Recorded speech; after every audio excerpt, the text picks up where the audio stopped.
Hello, so today we are in Soho House, the family home of Matthew Boulton, a metal manufacturer in the 18th century. We are entering the dining room, also known as the Lunar Room, named after the Lunar Society, of which Matthew Boulton was a prominent member. The Lunar Society was a small club of 14 members, founded in 1765, which included manufacturers, doctors, and philosophers who used to meet in this room on Sunday afternoons nearest to the full moon so that they wouldn't go back home in the total dark.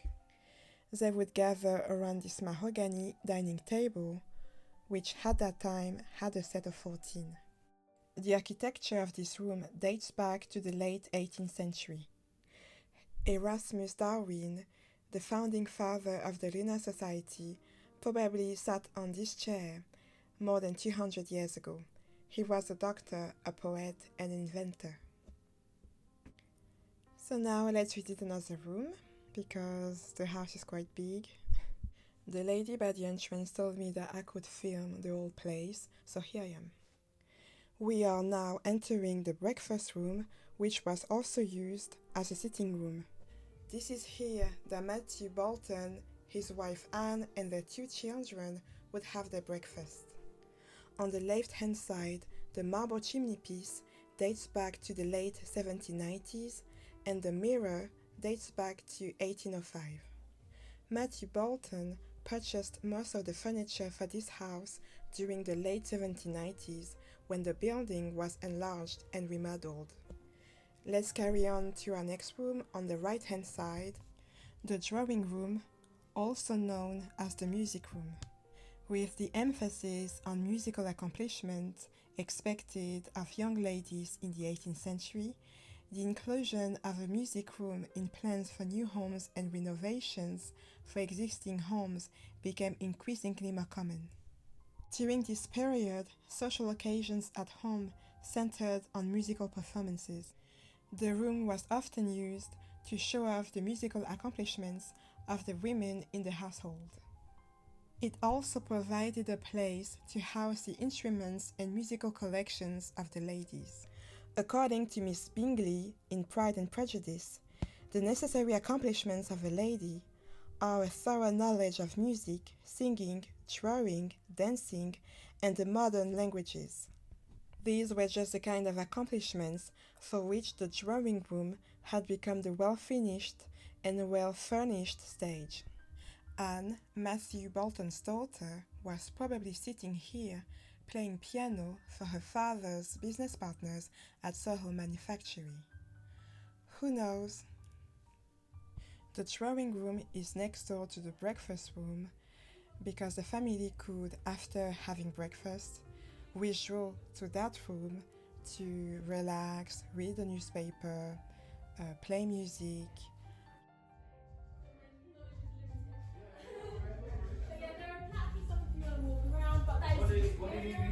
So he was just being kind of the industry like changing, and he was a big part in that. Can we go upstairs? I think so, yeah. Okay. We'll go upstairs.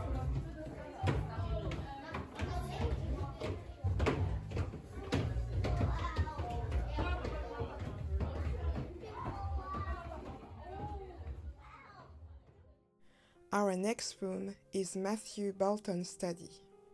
His house, and this room in particular, was fitted with scientific instruments, equipment, and books.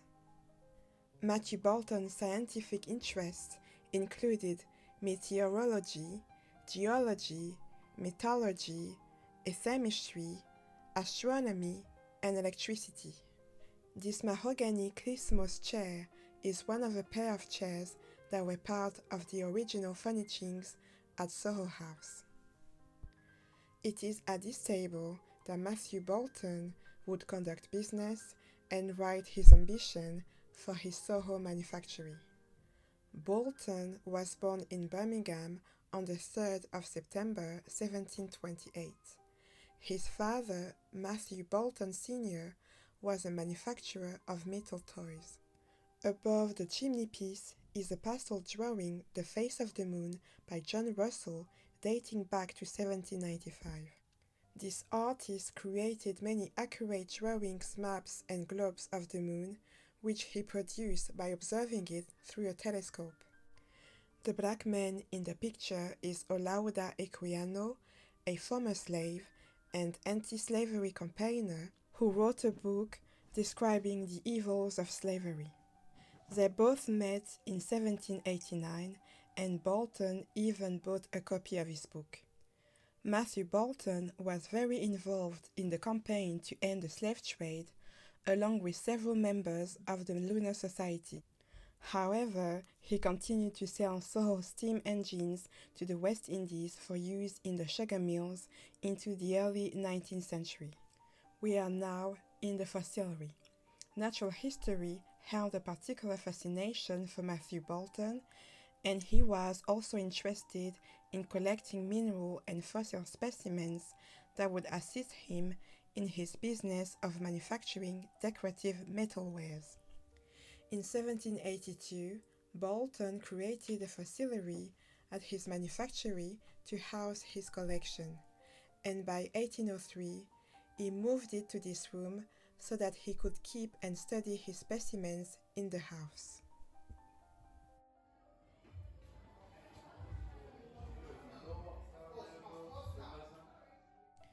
We are now entering the kitchen. This is where the maids used to cook the food for the whole family. And as you can see, the kitchen is quite large, which shows the importance of cooking had at that time. The plates are displayed as ornaments, and also you can see that the food prepared is very healthy: vegetables, bread, no junk food inside. You can see wash clothes on the rack because at that time it was very important for the cook to be clean, to have good hygiene, because they were responsible for the health of the family through the food. And to be cleaned and neat in their work, the cook needed to have a sufficient number of saucepans, kettles, and other utensils. I am nosy, so I'm gonna have a look at what they have inside the cupboard. So I see a lot of spice, and in the 18th century, spices were very expensive, so only the very rich could afford to have spices, to use spices to cook their food. I am a bit disappointed because I was expecting some 18th century cakes, some ready-to-eat cakes. In the 18th century, meat made up a large portion of the diets of English people. A Swedish tourist is known to have said in 1748 that the English were good at cooking big pieces of meat, but did not seem to have talent in any other arenas of cooking. During the 18th century, the wealthy were exploring the limits of luxury cooking. Cooking took off so much in this period that the recipe book became a bestseller for the first time, with books like The Arts of Cookery and The English Housekeeper being reprinted in several editions throughout the period to show house cooks and kitchen maids to make the most of their employers' money with new and interesting recipes for increasingly exotic cuts of meat. And what I can see here is the importance of heritage, of customs, and of recipes. And that's why we are here in this house today, is because the heritage was passed down from one generation to another, and we are here to learn from it, to see how people were living before, how they were cooking before, what utensils they were using, and that's what history is all about.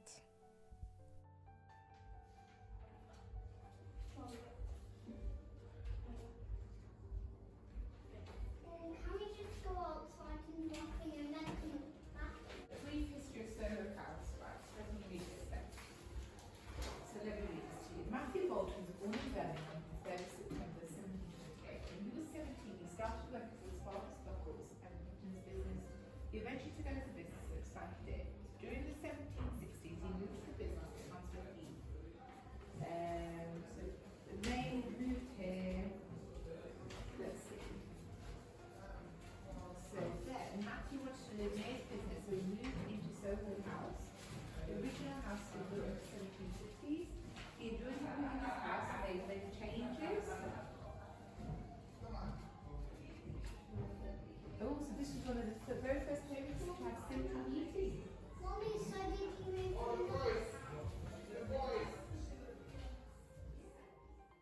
Next step is the cellar, so mind the steps.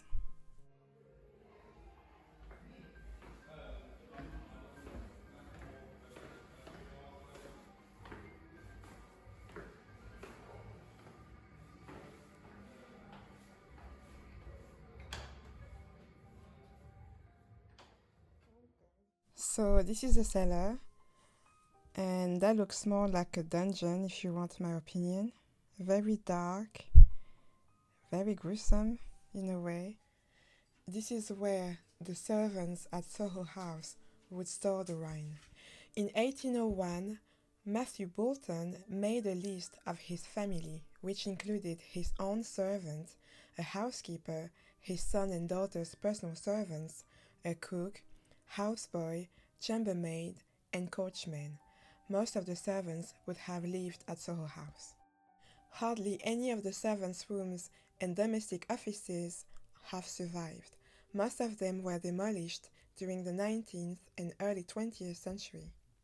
A hot air heating system was introduced here, and as such, Soho House has been described as the first centrally heated house in England since Roman times. A stove in the lower cellar heated air, which was then circulated around the building by convection. During the restoration of the house, several ducts were discovered. Their purpose were to warm air under the floors and between the walls. This is a page from one of Matthew Boulton's diaries. It shows his records of the supplies in his cellar. It includes his calculation of servants' beer and ale allowances. Servants were given beer and ale because water was often unsafe to drink and tea was too expensive. Men were allowed 4 pints of beer and 2 of ale per day. The women were given half as much. Interesting fact, a historic collection of 28 bottles of rum dating back to 1780s and forgotten in a cellar of Harewood House in Leeds were discovered in 2013 and sold at Christie's auction for a whopping £214,000. They were distilled in Barbados, shipped in barrels to the UK, and bottled at Harewood House. Now let's go to the first floor.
Get inside the space.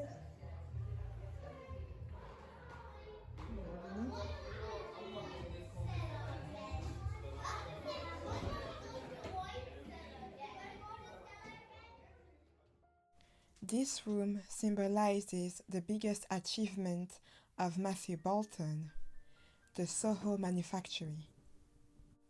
Matthew Boulton left school when he was 17 years old to work at his father's workshop in Snow Hill.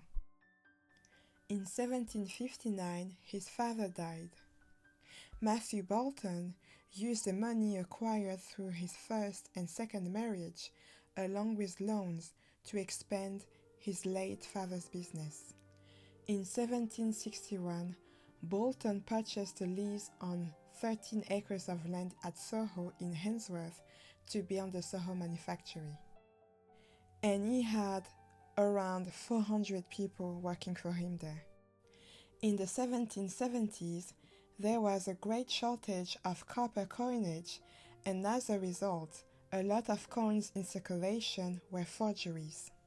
This was a big problem for businessmen like Matthew Boulton because he needed large quantities of coinage to pay his workers.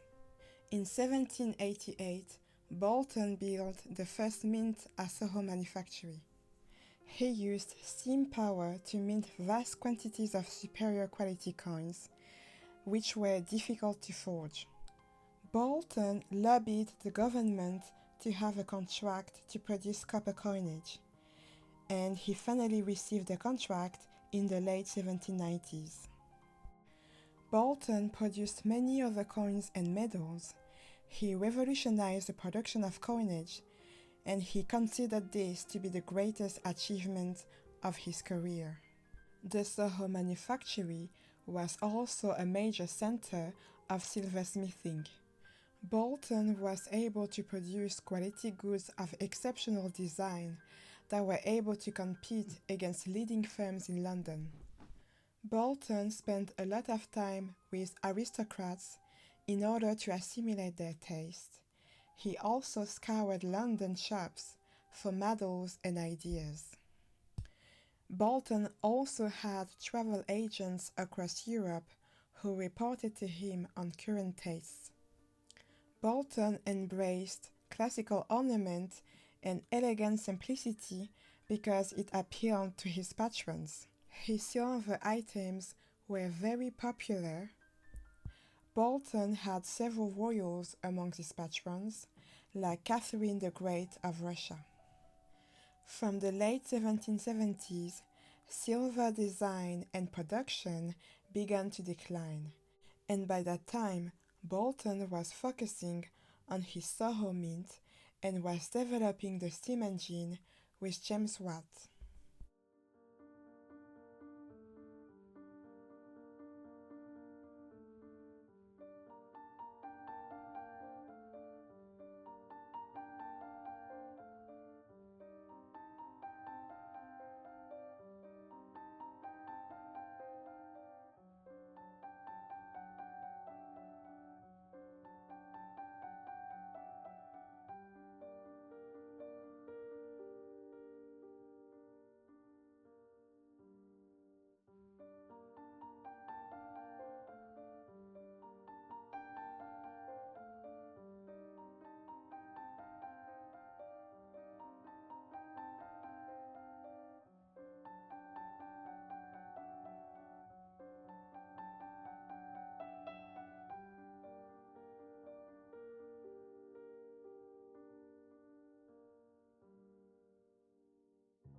This is the Ladies Powdery.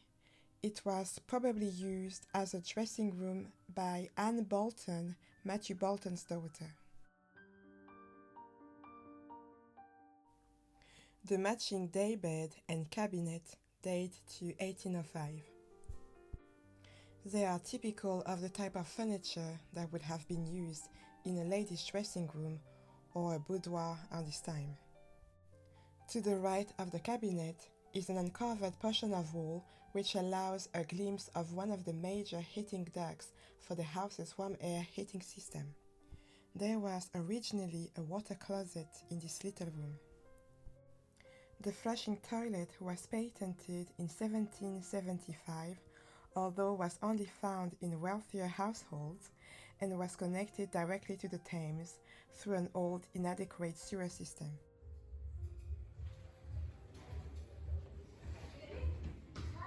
Oh, yeah.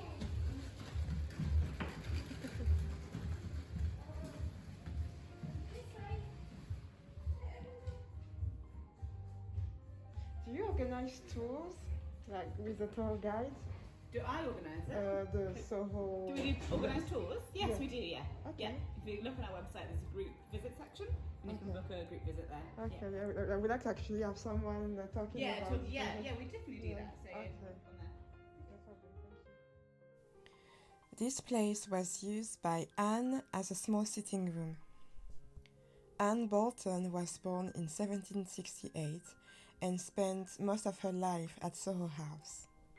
Her mother, Anne Robinson, died when she was only 15, so she became the mistress of Soho House at a very young age. Anne was very involved in her father's business at Soho Manufactory. She would keep her father updated with what was happening there and would continue her father's scientific work at home. Anne had mobility issues, which means that walking could prove very difficult for her, and she was in continual pain throughout her life. This is a painting of Anne when she was a child. She was much loved by her father, to whom she wrote lengthy letters when he was away on his business trips.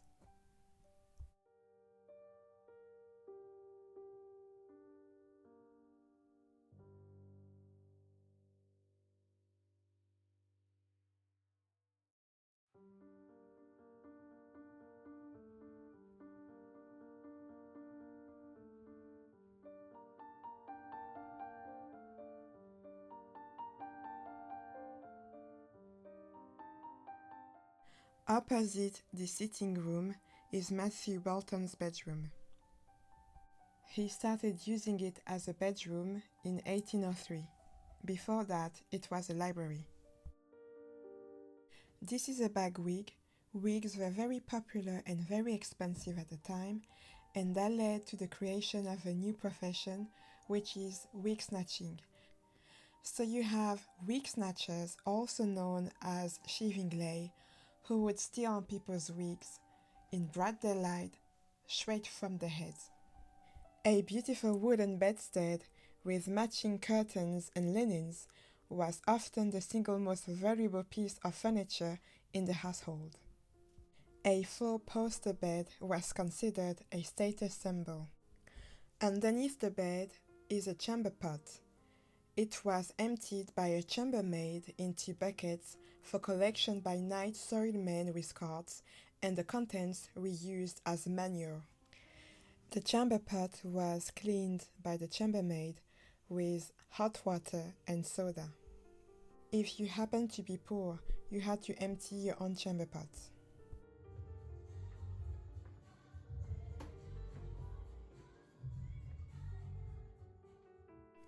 This bedroom is displayed as Miss Anne Boulton's bedroom.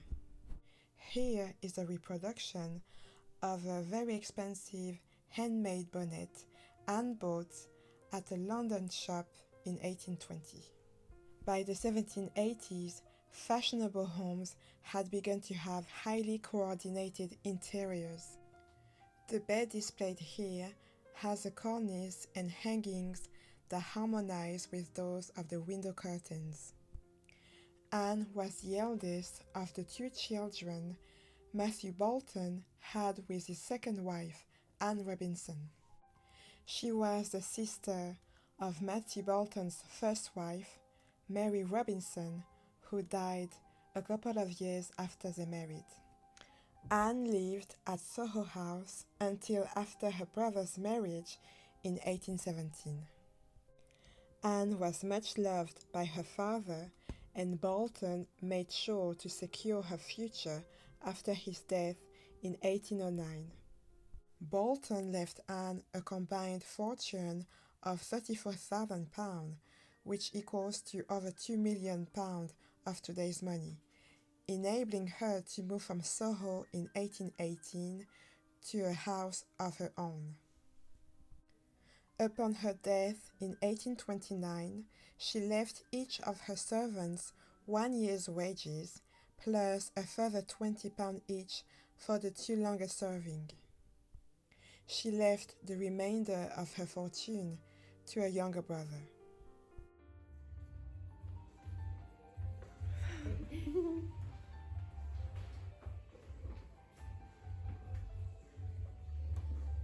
Is it over? Can you go upstairs? There's nothing else out there. Oh, okay, okay. It was the servants' quarters, and now it's just office space. It's Oh, nothing okay. really. Yeah.